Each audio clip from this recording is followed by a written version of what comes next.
കേരളത്തിൻ്റെ സാമൂഹിക രാഷ്ട്രീയ ഭൂപടത്തിൽ മലപ്പുറം ജില്ല എന്നും ചർച്ചകളുടെ കേന്ദ്രസ്ഥാനത്താണ്. എന്നാൽ സമീപകാലത്ത് ഈ ചർച്ചകൾ തിരിഞ്ഞൊഴുകുന്നത് മലപ്പുറം എന്ന ഭൂപ്രദേശത്തിൻ്റെ ഭരണപരമായ പരിമിതികളെക്കുറിച്ചും അവിടുത്തെ ജനസംഖ്യാ വിസ്ഫോടനം സൃഷ്ടിക്കുന്ന പ്രതിസന്ധികളെക്കുറിച്ചുമാണ്. 47 ലക്ഷത്തിലധികം ജനങ്ങൾ വസിക്കുന്ന കേരളത്തിലെ ഏറ്റവും വലിയ ജനസംഖ്യയുള്ള മലപ്പുറം ജില്ല വിഭജിക്കണമെന്ന ആവശ്യം കേവലം ഒരു രാഷ്ട്രീയ മുദ്രാവാക്യമല്ല, മറിച്ച് ദശകങ്ങളായി ആ പ്രദേശം നേരിടുന്ന വികസന മുരടിപ്പിൻ്റെയും ഭരണപരമായ അസൗകര്യങ്ങളുടെയും നേർചിത്രമാണ്. കേരള മുസ്ലിം ജമാഅത്ത് ഈ ആവശ്യവുമായി ഇപ്പോൾ ശക്തമായി രംഗത്തെത്തിയതോടെ വിസ്മൃതിയിലാണ്ടുപോയ ഒരു വലിയ ജനകീയ ആവശ്യം വീണ്ടും പൊതുസമൂഹത്തിൻ്റെ ചർച്ചകളിലേക്ക് മടങ്ങിയെത്തിയിരിക്കുകയാണ്. ഒരു ജില്ലയുടെ വിഭജനം എന്നത് കേവലം ഒരു അതിർത്തി നിർണയമല്ല, മറിച്ച് അത് ആ നാട്ടിലെ സാധാരണക്കാരായ ജനങ്ങളുടെ ജീവിത നിലവാരത്തെയും അവർക്ക് ലഭിക്കേണ്ട സർക്കാർ സേവനങ്ങളുടെ വേഗതയെയും എങ്ങനെ സ്വാധീനിക്കുന്നു എന്ന് നമുക്ക് ആഴത്തിൽ നിന്ന് പരിശോധിക്കേണ്ടതുണ്ട്. മലപ്പുറം ജില്ലയുടെ ചരിത്രപരമായ പശ്ചാത്തലം പരിശോധിക്കുമ്പോൾ 1969 ജില്ല രൂപീകരിക്കപ്പെട്ട കാലത്തെ സാഹചര്യങ്ങളിൽ നിന്നും ഈ പ്രദേശം കാതങ്ങൾ മുന്നോട്ട് പോയി കഴിഞ്ഞു. അന്ന് കണക്കാക്കപ്പെട്ടതിനേക്കാൾ അപ്പുറം ജനസംഖ്യാ വളർച്ചയാണ് ഈ ജില്ലയിൽ ഉണ്ടായത്. നിലവിലെ കണക്കുകൾ പ്രകാരം കേരളത്തിലെ ആകെ ജനസംഖ്യയുടെ ഏകദേശം 14% അധിവസിക്കുന്നത് മലപ്പുറത്താണ്. അതായത് കേരളത്തിലെ ഓരോ 7 മലയാളികളിൽ ഒരാൾ മലപ്പുറം സ്വദേശിയാണെന്നർത്ഥം. ഈ വലിയ ജനവിഭാഗത്തെ നിയന്ത്രിക്കാനും അവർക്ക് ആവശ്യമായ സേവനങ്ങൾ യഥാസമയം എത്തിക്കാനും നിലവിലെ ഒരു ജില്ലാ കളക്ടറേറ്റും പരിമിതമായ സർക്കാർ സംവിധാനങ്ങളും മതിയോ എന്ന ചോദ്യമാണ് വിഭജനവാദികൾ ഉയർത്തുന്നത്. കേരളത്തിലെ പത്തനംതിട്ടയോ ഇടുക്കിയോ വയനാടോ പോലെയുള്ള ജില്ലകളിലെ ജനസംഖ്യയുമായി താരതമ്യം ചെയ്യുമ്പോഴാണ് മലപ്പുറം നേരിടുന്ന ഈ വിവേചനം വ്യക്തമാകുന്നത്. അവിടുത്തെ 8 മുതൽ 10 ലക്ഷം വരെയുള്ള ജനങ്ങൾക്കായി ഒരു കളക്ടറും ഒരു ജില്ലാ ഭരണകൂടവും ഉള്ളപ്പോൾ അതിൻ്റെ 4 ഇരട്ടിയിലധികം ജനസംഖ്യയുള്ള മലപ്പുറത്തും അതേ സംവിധാനങ്ങൾ തന്നെയാണ് ഉള്ളത്. ഇത് സ്വാഭാവികമായും സർക്കാർ ഓഫീസുകളിൽ വലിയ തിരക്കിനും ഫയൽ നീക്കങ്ങളിലെ കാലതാമസത്തിനും വികസന ഫണ്ടുകളുടെ അസമമായ വിതരണത്തിനും വഴിതെളിക്കുന്നു. ഭരണ സൗകര്യം എന്നതിലുപരി വികസനത്തിൻ്റെ വികേന്ദ്രീകരണമാണ് ജില്ലാ വിഭജനത്തിലൂടെ ലക്ഷ്യമിടുന്നത്. കേരള മുസ്ലിം ജമാഅത്ത് ചൂണ്ടിക്കാട്ടിയതുപോലെ നിലവിലെ ഭരണ സംവിധാനങ്ങൾ വഴി 47 ലക്ഷം ജനങ്ങളിലേക്ക് വികസനം തുല്യമായി എത്തിക്കുക എന്നത് പ്രായോഗികമായി അസാധ്യമാണ്. ഒരു വലിയ ജില്ലയുടെ ഒരു കോണിലുള്ള സാധാരണക്കാരൻ തൻ്റെ ചെറിയൊരു ആവശ്യത്തിനായി കിലോമീറ്ററുകൾ സഞ്ചരിച്ച് ജില്ലാ ആസ്ഥാനത്തേക്ക് എത്തേണ്ടി വരുന്നത് നീതിയല്ല.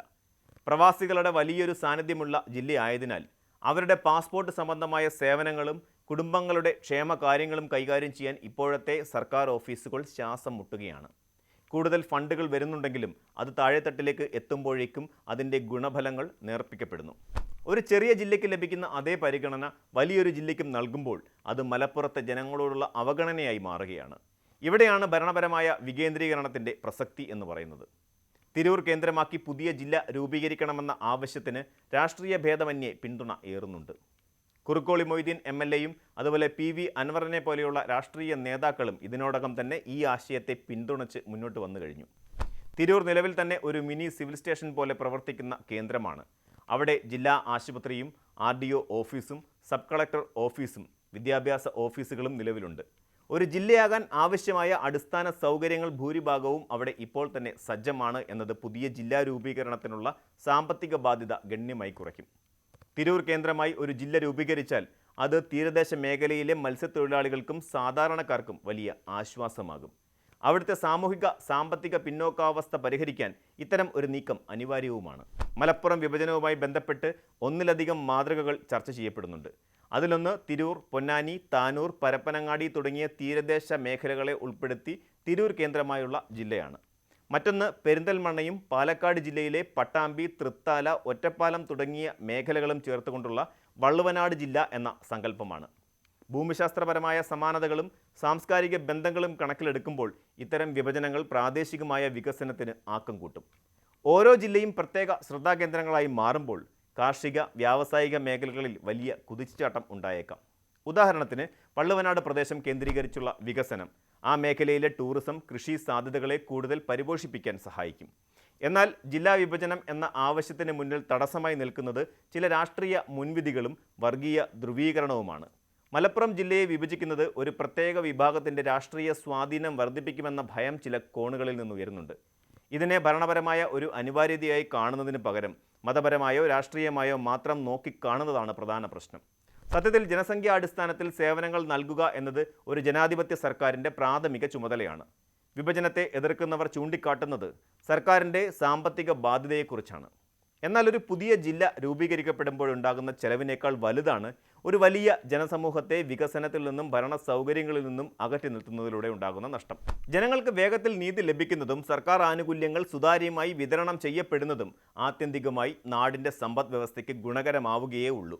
ഇതര ജില്ലകളിൽ വികസന മാതൃകകൾ പരിശോധിച്ചാൽ പുതിയ ജില്ലകളുടെ രൂപീകരണം എപ്പോഴും വളർച്ചയ്ക്ക് കാരണമായതായി കാണാം. തിരുവനന്തപുരം ജില്ലയുടെ വിപുലമായ ഗ്രാമീണ മേഖലകളും മൂവാറ്റുപുഴ കേന്ദ്രീകരിച്ചുള്ള പുതിയ ജില്ലയും ഇത്തരത്തിൽ ആവശ്യമായി വരുന്നത് അതുകൊണ്ടാണ്. നഗര കേന്ദ്രീകൃതമായ വികസനത്തിൽ നിന്ന് മാറി ഉൾനാടൻ ഗ്രാമങ്ങളിലേക്ക് സർക്കാർ സംവിധാനങ്ങൾ എത്തുമ്പോൾ മാത്രമാണ് ജനകീയ ഭരണം എന്ന ആശയം പൂർണ്ണമാകുന്നത്. മലപ്പുറത്തിൻ്റെ കാര്യത്തിൽ ഈ ആവശ്യം കൂടുതൽ ശക്തമാകുന്നത് അവിടുത്തെ വിദ്യാഭ്യാസ ആരോഗ്യ മേഖലകളിലെ പിന്നോക്കാവസ്ഥ കൂടി കണക്കിലെടുത്താണ്. ഉയർന്ന ജനസംഖ്യയ്ക്ക് അനുസരിച്ചുള്ള സ്കൂളുകളോ അതുപോലെ കോളേജുകളോ ആശുപത്രികളോ ഇന്നും അവിടെ അപ്രാപ്യമാണ്. ജില്ല വിഭജിക്കപ്പെടുന്നതോടെ ഓരോ ജില്ലയ്ക്കും സ്വന്തമായി മെഡിക്കൽ കോളേജുകളും യൂണിവേഴ്സിറ്റി കേന്ദ്രങ്ങളും അനുവദിക്കപ്പെടാനുള്ള സാഹചര്യമൊരുങ്ങും. പ്രമുഖ സംഘടനകൾ ഈ ആവശ്യം ഏറ്റെടുക്കുന്നത് ഭരണകൂടത്തിന് മേൽ വലിയ സമ്മർദ്ദമുണ്ടാക്കും എന്നതിൽ സംശയമില്ല. നേരത്തെ മലപ്പുറം ജില്ലാ പഞ്ചായത്ത് ഈ വിഷയത്തിൽ പ്രമേയം പാസാക്കിയതും വിവിധ സംഘടനകൾ സമരങ്ങളുമായി രംഗത്ത് വന്നതും വിഭജന ആവശ്യം സമൂഹത്തിൻ്റെ വിവിധ തട്ടുകളിൽ ശക്തമാണെന്ന് തെളിയിക്കുന്നു. ഇനി വേണ്ടത് രാഷ്ട്രീയ വൈരാഗ്യങ്ങൾക്കും വർഗീയ ചിന്തകൾക്കും അതീതമായ ഒരു ഐക്യമാണ്. മലപ്പുറത്തെ ജനങ്ങളുടെ ജീവിതം സുഗമമാക്കുന്നതിനും അവിടുത്തെ അടുത്ത തലമുറയ്ക്ക് മെച്ചപ്പെട്ട ഭാവി ഉണ്ടാകുന്നതിനും ഭരണപരമായ വികേന്ദ്രീകരണം അത്യാവശ്യമാണ്. 47 ലക്ഷം ജനങ്ങളുടെ ശബ്ദം കണ്ടില്ലെന്ന് നടിക്കാൻ ജനാധിപത്യപരമായി തെരഞ്ഞെടുക്കപ്പെട്ട ഒരു സർക്കാരിന് അധിക കാലം സാധിക്കില്ല.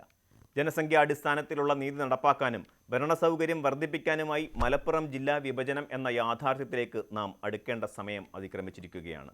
വികസനം എന്നത് കേവലം റോഡും പാലവും പണിയലല്ല. അത് മനുഷ്യർക്ക് സർക്കാർ സേവനങ്ങൾ അന്തസ്സോടെയും വേഗത്തിലും ലഭിക്കാനുള്ള സാഹചര്യം ഒരുക്കൽ കൂടിയാണ്.